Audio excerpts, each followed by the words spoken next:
রুটি দিয়ে সহজ রেসিপি। তাই আমি রাতে নিয়ে বাগানে চলে আসি। তোমরা দেখতেই পাচ্ছ গাছে ডিম ধরেছে। তাই তাড়াতাড়ি গাছ থেকে ছিঁড়ে নিলাম। আমিও একটি ডিম ছেড়ে নিলাম। ডিম দুটো দিয়ে আসি। পেঁয়াজ গাছে পেঁয়াজ হয়েছে, তাই তাড়াতাড়ি ছেড়ে নিলাম। এই দেখো পেঁয়াজ কাটা হয়ে গেল। প্রথমে আমরা দুটো ডিম নেব, পর পেঁয়াজ কুচি দিয়ে দেব, সামান্য পরিমাণ গুঁড়ো লঙ্কা, হলুদ গুঁড়ো, স্বাদ মতো লবণ। তারপর খুব ভালোভাবে মিক্স করে নেব। রুটিগুলো বার করে নিলাম। পর রুটিগুলো ডিমের সঙ্গে ভালোভাবে মিক্স করে নিলাম। মিক্স করার পর গরম তেলের উপর দিয়ে দিলাম। তারপর উল্টে নিলাম। তারপর প্লেটে তুলে নিলাম। এইভাবে সবগুলো ভেজে নিলাম।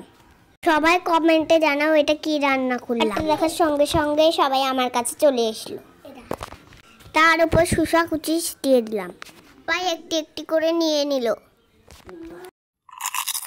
So tasty, yummy, perfect, delicious, গের মতো।